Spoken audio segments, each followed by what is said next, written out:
어머니, 이제 그만 나가주세요. 갑자기 그게 무슨 소리니? 내가 왜 나가야 돼? 이 집은 내 집이야. 40년을 살았는데. 내가 왜? 엄마 짐은 대충 정리해뒀어. 더 이상 우리 발목 잡지 말고 나가줘. 내가 언제 너희 발목을 잡았다는 거니? 구질구질하게 그만하고 제발 좀 나가. 도대체 왜 이러는 거니? 민우야, 서연아. 안녕하세요. 이번 사연은 67세 최명자 어머니의 사연입니다. 최명자 어머니의 사연을 들으시면서 따뜻한 위로와 격려, 그리고 따끔한 조언을 댓글에 남겨주시면 최명자 어머니께 큰 위안과 힘이 되니 많은 댓글 부탁드리겠습니다. 그럼 사연 바로 시작하겠습니다. 저는 올해 67살입니다. 지금은 허름한 고시원에서 혼자 살고 있지만 2년 전까지만 해도 사랑하는 남편과 자식들, 그리고 행복이 가득했던 2층 집에서 살았답니다.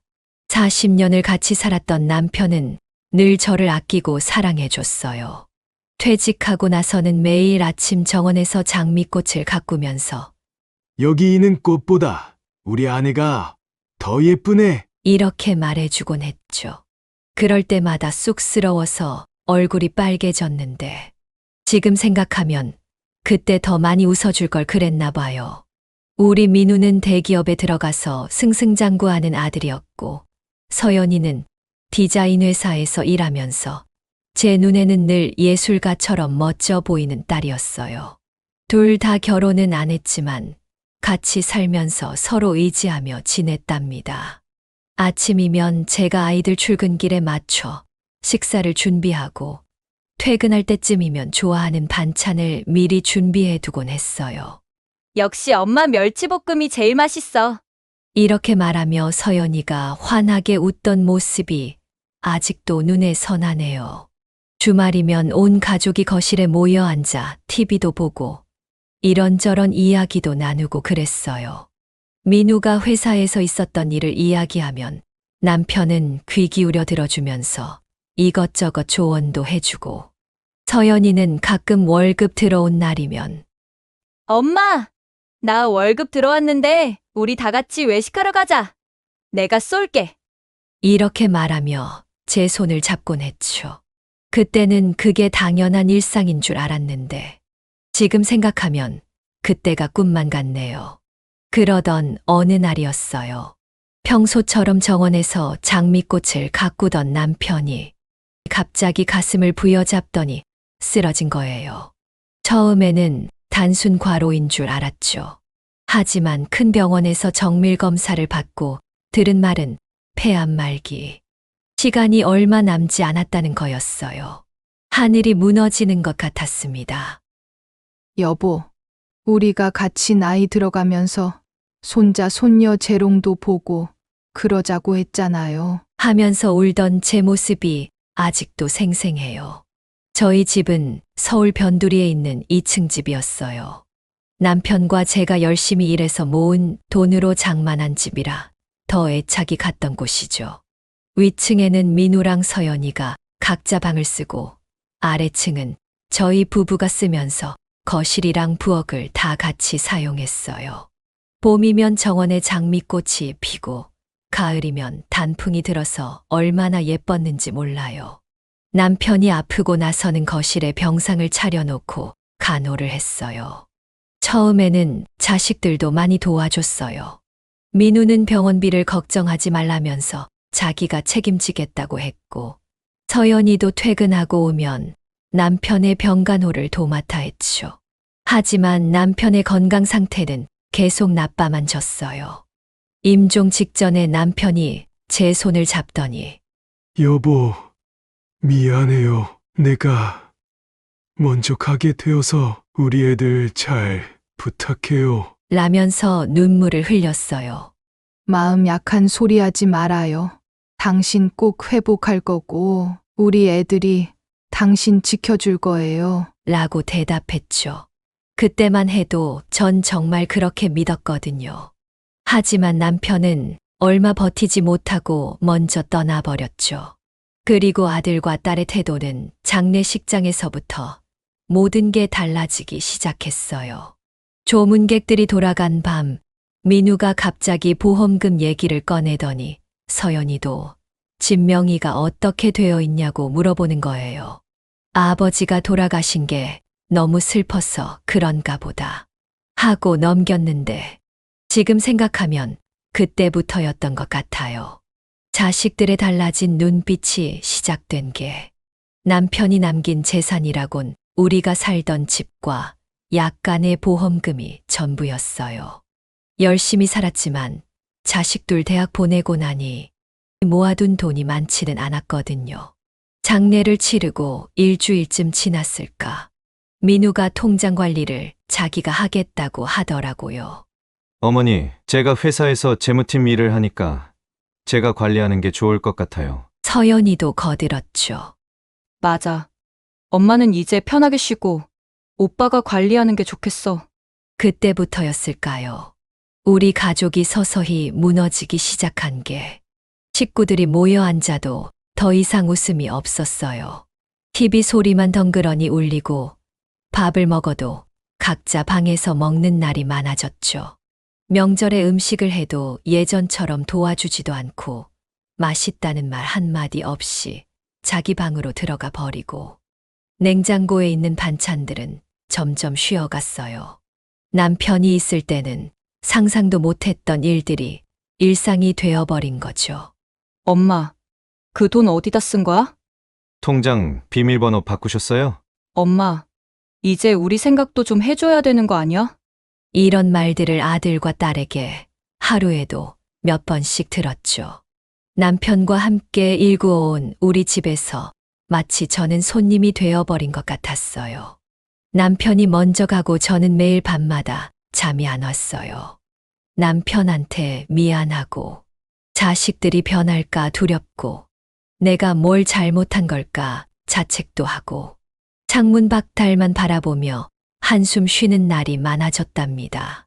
가끔 옥상에 올라가 하늘을 보면서 남편한테 속삭이듯 기도했어요.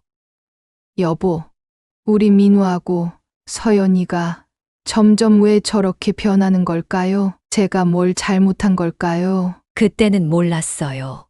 제가 곧 집에서 쫓겨나게 될 거라는 걸. 폐지를 주우며 살게 될 거라는 걸. 평생 자식들 뒷바라지하면서 살아온 제가 이렇게 될 줄은 정말 꿈에도 몰랐죠.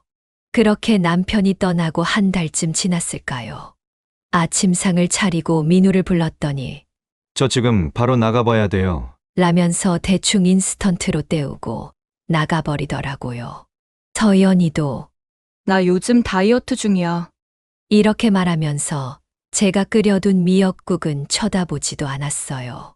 식탁에 혼자 앉아 밥을 먹으면서 이제 진짜 혼자구나. 하는 생각이 들었죠.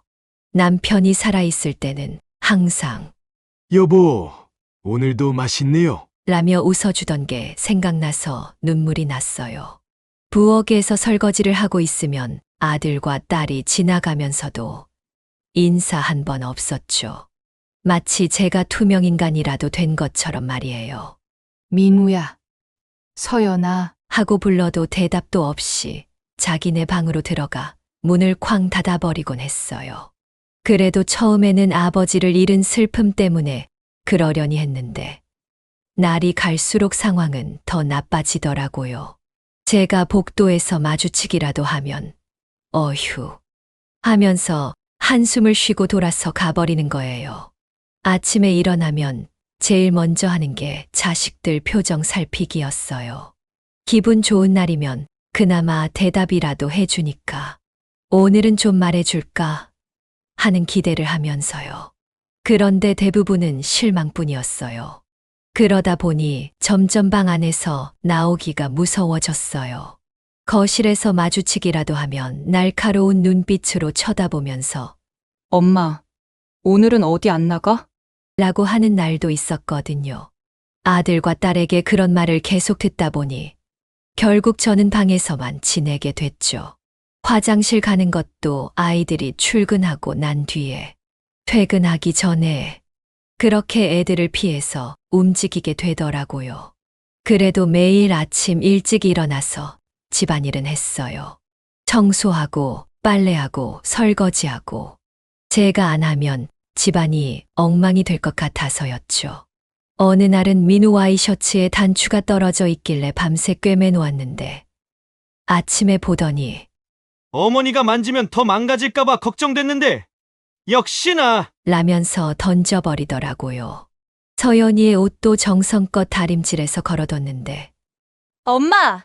내 옷 만지지 말라니까! 이렇게 말하면서 옷을 낚아채 가버렸죠. 그러던 어느 날은 민우가 갑자기 통장을 내놓으라고 하더라고요. 아버지, 보험금도 나왔는데 그거 관리는 제가 할게요. 어차피 어머니는 돈 관리도 못 하시잖아요. 서연이도 옆에서 맞아. 엄마 이상한 데다 돈 쓸까봐 걱정돼. 요즘 나이 든 사람들 보이스피싱으로 사기당하는 사람들 많다던데. 이렇게 말하면서 마치 제가 낭비벽이 심하거나 사기당할 것 같은 사람인 것처럼 말하는 거예요. 남편과 함께 40년을 살면서 한 번도 돈 걱정 없이 살림했는데 자식들은 마치 제가 돈을 물쓰듯 할 것처럼 말을 하더라고요. 심지어 제가 장을 봐오면 영수증을 일일이 검사하더라고요. 어머니, 이 비싼 고등어는 왜 사셨어요? 더 싼 걸로 사시면 안 돼요? 이건 왜 사신 거예요? 필요도 없는데. 이렇게 말하며 결국 제 통장까지 가져가 버리더라고요. 그러면서 용돈도 안 주고 필요한 게 있으면 그때그때 자기들이 살 테니 얘기하라는 거예요. 마치 저를 어린아이 다루듯이 하더라고요. 더 큰 일은 그 다음이었죠. 어느 날 저녁 둘이서 저를 거실로 불러냈어요. 어머니, 이 집을 저희 명의로 바꾸는 게 좋을 것 같아요. 세금 문제도 있고. 민우가 그러더니 서연이가 이어받아서 아빠 보험금도 우리가 관리할게. 라고 하는 거예요. 제가 거절하자 둘의 표정이 순식간에 차가워졌죠. 그날 이후로 집안 분위기는 더욱 험악해졌어요. 아침에 일어나면 부엌에 있는 제 그릇들이 싱크대에 던져져 있고 제가 좋아하는 화분들은 어느 날 갑자기 사라져 버렸어요. 화분. 어차피 시들 거. 미리 버렸어. 서연이가 비웃듯이 말하더라고요. 제가 몇십 년을 가꾼 화초들인데 그렇게 포거는 일상이 되어버렸어요. 늙어서 고집만 세시네. 이 집 아빠가 산 건데 엄마가 혼자 가지려고 하는 거야?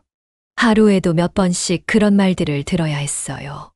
어머니, 그만 고집 피우고 이 집 명의 저한테 주세요. 그래. 어차피 우리한테 줄 거 미리 주면 안 돼. 제가 자식들 앞길을 막는 걸림돌이 된 것처럼 말을 하더라고요.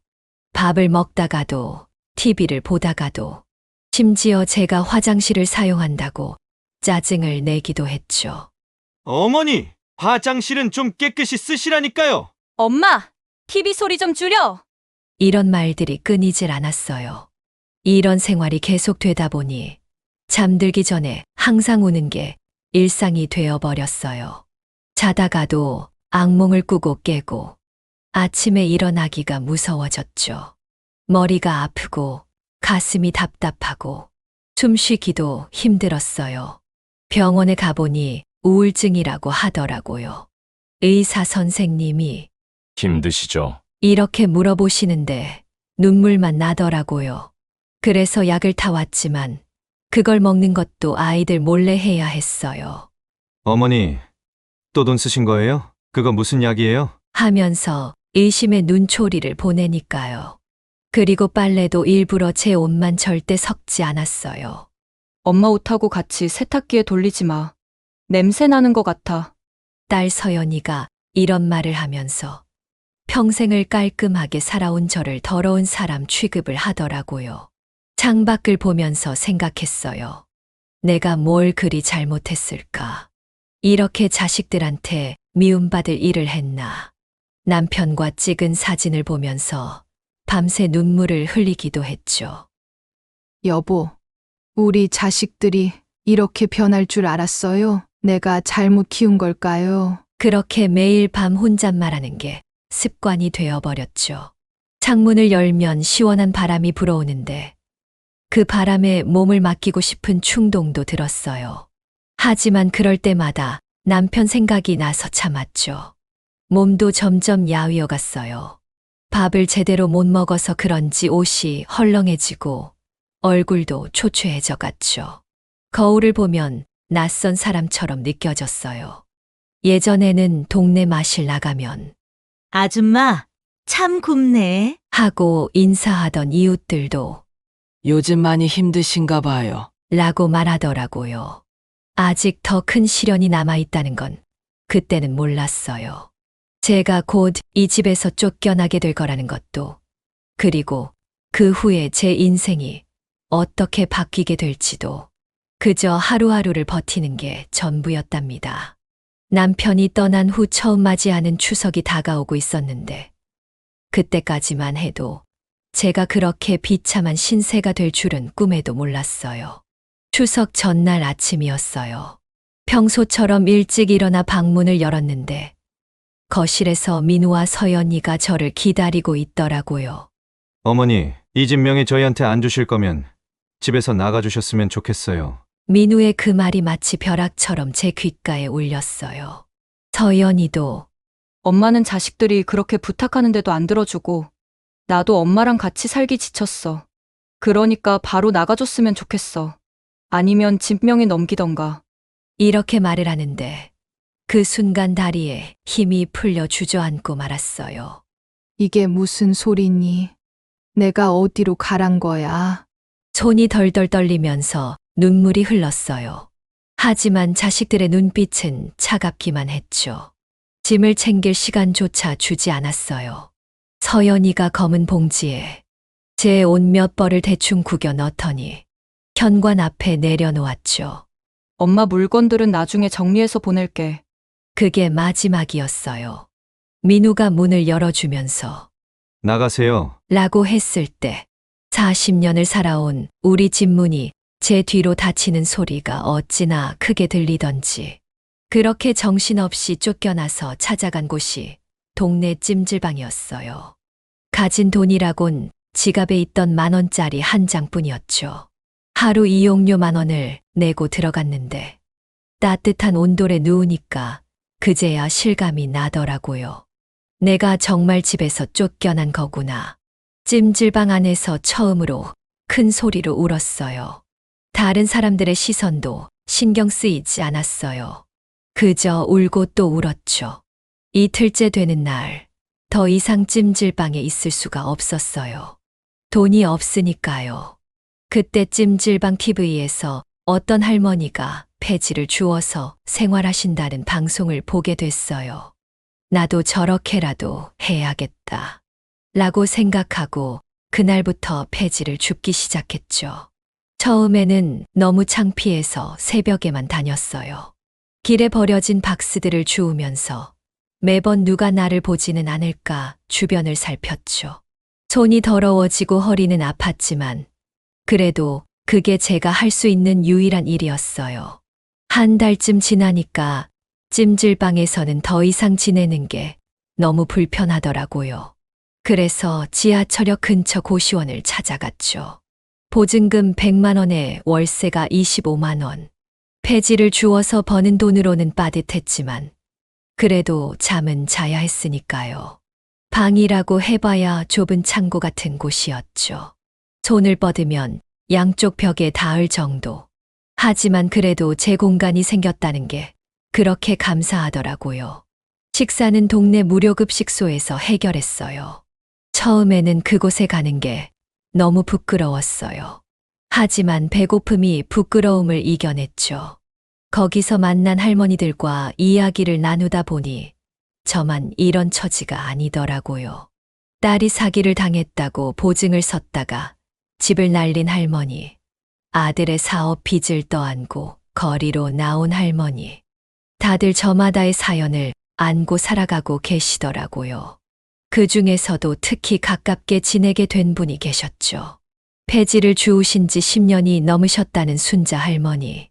처음에는 나도 그랬어. 근데 이제는 새벽에 일어나서 폐지 못 주우면 오히려 허전해. 하시면서 저를 많이 도와주셨어요. 어느 날은 제가 감기로 알아누웠을 때 죽도 끓여다 주시고 자식보다 더 가족 같은 분이었죠. 그래도 아들과 딸이 보고 싶어 여러 번 전화를 걸어봤어요. 하지만 번호가 바뀌었다는 안내만 나올 뿐이었죠. 특히 추석, 설날, 생일. 그런 날이면 더 서럽더라고요. 예전에는 제가 끓여준 미역국을 먹으며 투정 부리던 아이들인데, 이제는 제가 길거리에서 보이면 피해 다닐 자식들이 되어버린 거죠. 계절이 바뀌면서 고생도 더 심해졌어요. 여름에는 폭염에 땀을 뻘뻘 흘리면서 폐지를 주웠고, 겨울에는 손이 얼어붙는 것 같은 추위와 싸워야 했죠. 특히 비가 오는 날이 제일 힘들었어요. 폐지가 다 젖어버리니까 고물상에서 받는 돈도 적어지고, 그래도 쉴 수는 없었어요. 하루라도 쉬면 다음 날 끼니와 고시원 월세 걱정을 해야 했으니까요. 허리도 아프고 무릎도 아팠지만 병원은 꿈도 꾸지 못했어요. 그저 약국에서 파스를 사서 붙이는 게 전부였죠. 어느 날은 골목에서 폐지를 줍다가 어지러워서 쓰러진 적도 있어요. 다행히 지나가던 분이 부축해 주셔서 큰일은 없었지만 그때 정말 서럽더라고요. 내가 이렇게 살아야 하나? 하는 생각에 한없이 울었죠. 그러던 어느 날이었어요. 평소처럼 폐지를 주우러 다니다가 복권방 앞에 버려진 박스들이 있어서 주우러 갔는데 문득 안을 들여다보니 사람들이 줄을 서서 복권을 사고 있더라고요. 순간 뭔가가 마음속에서 울리는 것 같았어요. 주머니에는 10,000원짜리 한 장이 전부였는데 그날따라 왜 그렇게 그 복권이 사고 싶던지 결국 그 돈으로 복권을 샀어요. 그게 제 인생을 완전히 뒤바꿔 놓을 줄은 그때는 상상도 못했답니다. 겨울이 다가오면서 날씨는 점점 추워졌어요. 손수레를 끌고 다니는 것도 힘들어졌죠. 장갑을 껴도 손이 얼어붙는 것 같고 발끝은 아예 감각이 없어질 정도였어요. 그날도 평소처럼 이른 새벽부터 폐지를 줍고 있었는데 갑자기 뒤에서 오토바이가 달려오더니 제가 끌고 가던 손수레를 들이받은 거예요. 순간 균형을 잃고 얼어붙은 도로에 넘어졌는데 그대로 정신을 잃고 말았어요. 할머니, 정신 좀 차려보세요. 누군가의 다급한 목소리가 들리는 것 같았지만 눈을 뜰 수가 없었어요. 눈을 떠보니 응급실이더라고요. 하얀 천장과 형광등 불빛이 눈부셨어요. 친절한 간호사 선생님이 할머니, 다행히 큰 골절은 없으시네요. 하지만 입원하셔서 검사를 더 받으셔야 할 것 같아요. 라고 하시는데 제 귀에는 병원비라는 말만 맴돌았어요. 의사 선생님이 MRI 검사도 받아보자고 하셨지만 돈이 없어서 거절할 수밖에 없었죠.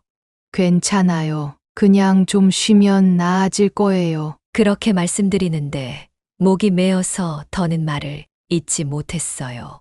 결국 치료도 제대로 못 받고 퇴원했죠. 응급실비 30만 원. 그나마 119로 실려온 게 천만다행이었어요. 하지만 그 후로 왼쪽 다리가 계속 절뚝거렸어요. 의사 선생님 말씀으로는 인대가 늘어났다고 하는데 돈이 없으니 물리치료도 받을 수 없었어요. 그저 약국에서 파는 파스만 붙이면서 버텼죠. 순자 할머니가 한약방에서 무릎에 좋다는 파스를 사다 주시기도 했는데 그게 그렇게 고마웠어요. 아이고, 순자 언니, 이런 거 사느라 돈 쓰시지 마세요. 그렇게 말씀드렸더니 우리가 서로 돕고 살아야지. 내일은 내가 또 내 도움을 받을지도 모르는데. 라고 하시더라고요.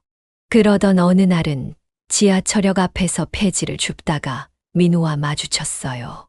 깜짝 놀라서 민우야, 하고 불렀는데 순간 민우의 표정이 굳더니 저를 피해서 가버리는 거예요. 뒤에서 아들아! 하고 소리쳤지만 그냥 모르는 사람인 것처럼 지나가 버렸어요. 양복을 깔끔하게 차려입고 머리도 멋있게 넘긴 뒷모습.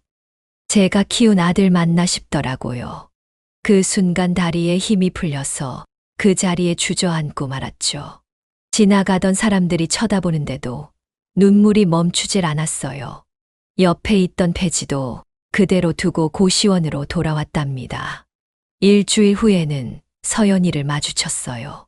백화점 앞이었는데 서연이가 쇼핑백을 잔뜩 들고 나오는 걸 봤어요.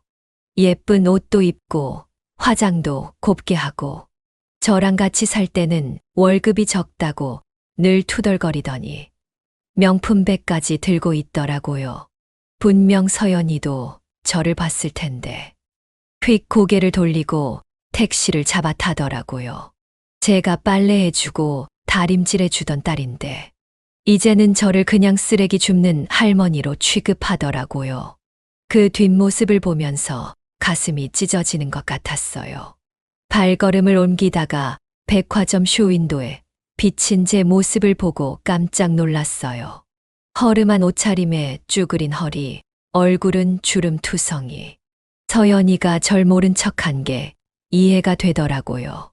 눈물이 나려고 해서 급하게 골목으로 들어갔는데 그만 쓰러지고 말았어요. 다리 통증이 너무 심해서 일어날 수가 없었죠.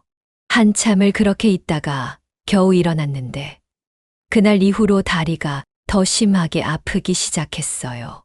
다리 부상 때문에 폐지를 주우러 다니는 것도 점점 힘들어졌어요. 예전에는 하루 종일 돌아다녀도 괜찮았는데 이제는 1시간만 다녀도 다리가 퉁퉁 부어올랐어요. 하루에 벌 수 있는 돈도 절반으로 줄었죠. 고시원비도 못 낼 지경이 되니까 주인 아저씨가 아주머니, 계속 이렇게 월세 밀리시면 나가셔야 할 것 같은데. 라고 하시더라고요. 그때가 제일 절망스러웠어요. 이제 정말 거리에서 자야 하나 하는 생각과 안 좋은 생각까지 하게 되더라고요. 밤이면 더 힘들었어요. 좁은 고시원 방에 누워서 천장만 바라보면 온갖 생각이 다 들었죠. 내가 뭘 그렇게 잘못했나. 자식들한테 이렇게 버림받을 만큼 못된 엄마였나. 잠을 이루지 못하고 뒤척이다가 문득 창밖을 보면 달이 떠 있곤 했어요. 그럴 때면 남편 생각이 났어요. 여보, 나 너무 힘들어요. 이제 그만 데리러 오면 안 돼요? 그렇게 매일이 힘든 날이었죠. 그러던 어느 날은 우연히 제가 쫓겨난 집 앞을 지나가게 됐어요. 멀리서 우리 집을 바라보는데 민우가 외제차를 타고 들어가더라고요. 벤츠였나. 비싼 차인 건 알겠더라고요. 서연이도 얼마 전에 산 것 같은 새 차를 몰고 창문 너머로 보이는 거실에는 새 가구들이 가득했어요. 텔레비전도 전에 없던 큰 걸로 바뀌어 있었고 말이죠. 남편의 보험금으로 호의호식하는 자식들을 보면서 제 가슴에는 한이 맺혔어요. 그러고 며칠 뒤였어요. 허리와 다리가 너무 아파서 폐지를 못 주우니 하루 종일 굶었던 날이었죠. 주머니에는 1,000원짜리 지폐 한 장과 얼마 남지 않은 동전들, 그리고 며칠 전에 산 복권이 전부였어요. 배가 고파서 앉아있기도 힘들었지만 그래도 복권방으로 걸음을 옮겼어요. 방송에서 번호를 부르기 시작했어요. 처음 1개, 2개가 맞을 때는 별 생각이 없었어요. 3개, 4개, 가슴이 뛰기 시작했죠. 5개, 숨을 쉴 수가 없더라고요. 마지막 번호, 그것까지 맞았을 때 처음에는 실감이 안 났어요. 옆에 있던 주인 아저씨가 아줌마, 1등이에요. 1등. 그렇게 소리치는데도 믿기지가 않았죠. 그 자리에서 그대로 주저앉아 울었어요. 사람들이 와서 축하한다고 하는데 저는 그저 울기만 했어요. 울면서 하늘을 보는데 남편이 보낸 선물 같았어요. 여보, 이제 내가 자식들한테 당당해질 수 있겠죠? 그날 밤 오랜만에 편히 잠들 수 있었답니다. 이제 새로운 시작을 할 수 있다는 희망이 생겼으니까요. 복권 1등 당첨금을 수령하기 위해 은행 담당자를 만나고 차근차근 준비를 했어요. 하지만 그때까지만 해도 몰랐어요. 제 인생에 찾아올 더 큰 변화들을. 그리고 머지않아 자식들이 제 앞에서 무릎 꿇고 울게 될 줄은요. 세상이 완전히 뒤바뀌는 순간이 다가오고 있었답니다. 복권 당첨금을 받고 며칠 지나지 않아서였어요. 아침 일찍 고시원 문을 두드리는 소리가 들렸어요. 잠에서 깨어 문을 열어보니 민우와 서연이가 서 있더라고요. 어머니, 하면서 민우가 눈물을 글썽이는데 서연이는 이미 눈이 퉁퉁 부어 있었어요. 둘 다 평소에 입던 명품 옷이나 가방은 없었고 수수한 차림이었죠. 엄마, 우리가 잘못했어. 하면서 두 남매가 고시원 방 앞에서 무릎을 꿇더라고요. 순간 머릿속에 지하철역에서 저를 외면하고 지나갔던 민우의 모습. 백화점 앞에서 고개를 획 돌리고 택시를 잡아탔던 서연이의 모습이 스쳐 지나갔어요. 이제 와서 왜 이러니? 나가거라. 제가 문을 닫으려 하자 서연이가 문틈으로 손을 들이밀면서 엄마, 제발 용서해줘.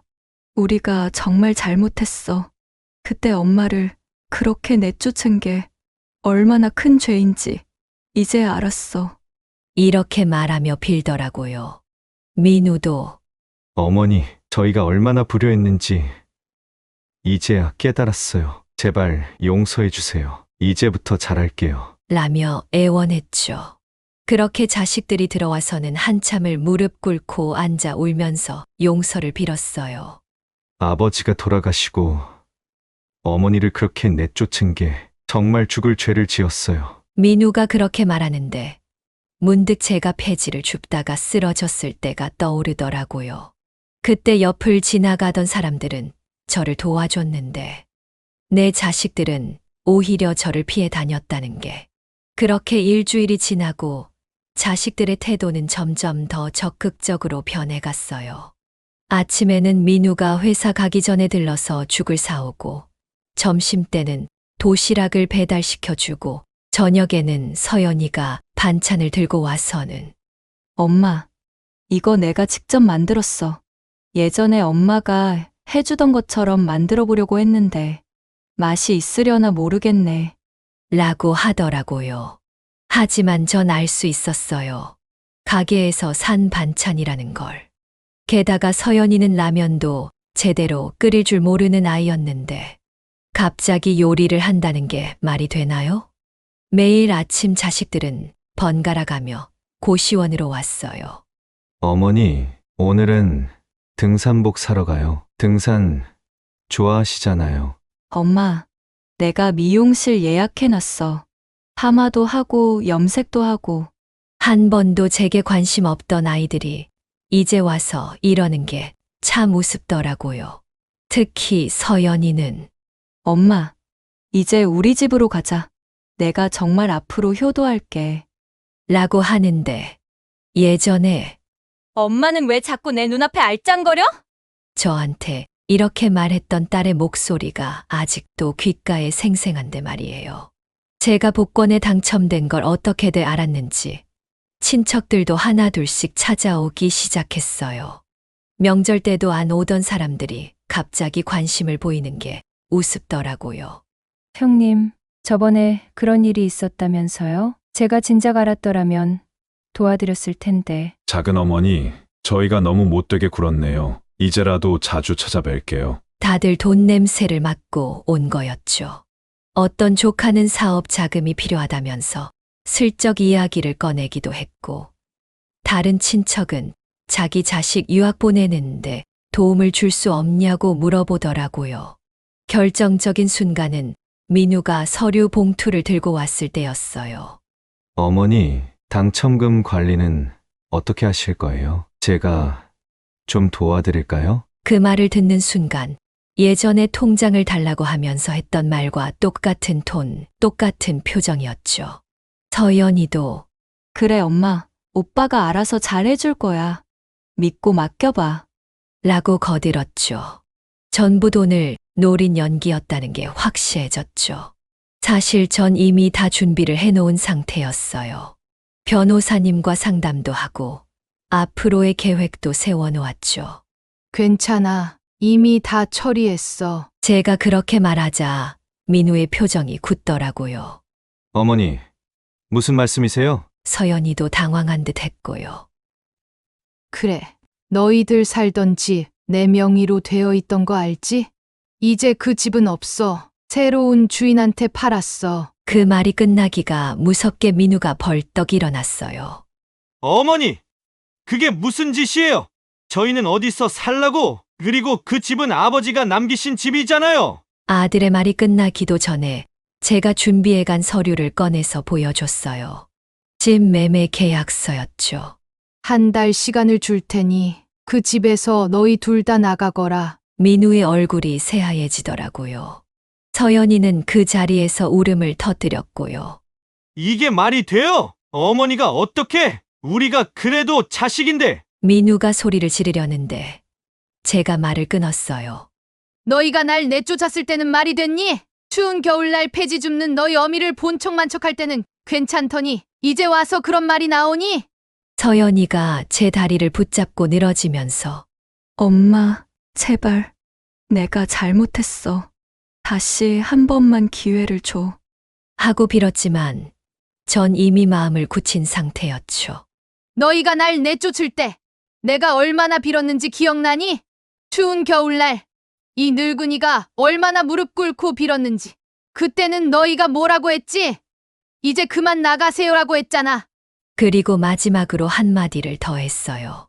이제 너희가 겪어봐. 내가 얼마나 힘들었는지. 길바닥에 나앉은 기분이 어떤 건지. 그리고 돈보다 소중한 게 뭔지도 알게 될 거야. 그렇게 말하고 돌아서는데 등 뒤에서 서연이의 흐느끼는 소리가 들리더라고요. 민우도 뭐라고 소리치는 것 같았지만 더 이상 제 마음은 움직이지 않았어요. 자식들은 결국 한 달 후에 그 집에서 나가야 했어요. 짐을 싸서 나가는 모습을 멀리서 지켜보면서 생각했어요.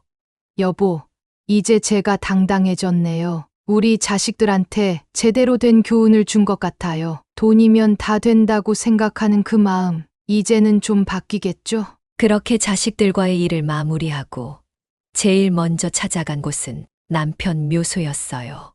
한동안 찾아가지 못했던 터라 잡초가 무성했죠. 무릎을 꿇고 잡초를 하나하나 뽑으면서 남편에게 지난 이야기를 들려줬어요. 여보, 미안해요. 그동안 찾아오지 못해서 제가 이제야 왔네요. 우리 자식들 이야기는 들으셨죠? 제가 너무 독하게 군 걸까요? 이렇게 말하며 비석을 어루만지며 한참을 울었어요. 그러다 문득 따뜻한 바람이 불어오는데 마치 남편이 절 위로하는 것만 같더라고요. 여보, 이제는 제가 우리 자식들한테 진정한 부모의 도리를 가르쳐 준 것 같아요. 돈보다 소중한 게 뭔지 민우와 서연이가 언젠가는 깨닫겠죠? 그리고는 바로 새로운 일을 시작했어요. 당첨금과 집을 판 돈으로 도시 외곽의 작은 건물을 하나 샀죠.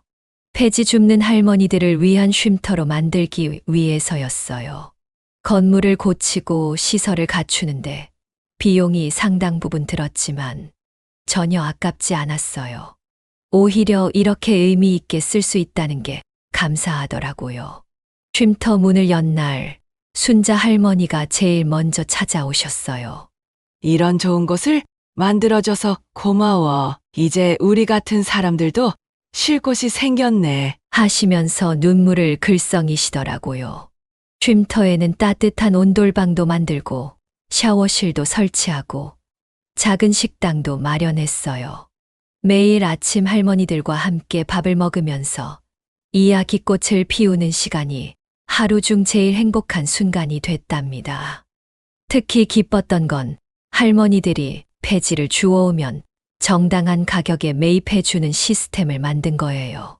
중간 상인들에게 헐값에 넘기시는 걸 보다 못해서였죠. 할머니, 이제 여기다 파세요. 제가 제 값 다 쳐드릴게요. 그렇게 말씀드리면 할머니들이 얼마나 좋아하시는지. 점심때가 되면 할머니들이 삼삼오오 모여 앉아 도시락을 나눠 드세요. 가끔은 제가 김치찌개도 끓여드리고 명절이면 작은 잔치도 열어요. 서로 반찬도 나누고 이야기도 나누고 쉼터는 어느새 우리 모두의 작은 집이 되었답니다. 지나가는 사람들이 물어보곤 해요. 왜 이런 일을 하시나요? 그럼 전 이렇게 대답해요. 저도 한때 폐지를 주워본 사람이에요. 그때 이런 곳이 있었더라면 얼마나 좋았을까 하는 생각에서 시작했죠. 그러면 다들 놀라워 하시더라고요. 어떤 분들은 후원도 해주시고 자원봉사를 자청하시는 분들도 계세요. 요즘은 아침에 일어나면 제일 먼저 거울을 보며 웃는 연습을 해요. 예전에는 상상도 못했던 일이죠.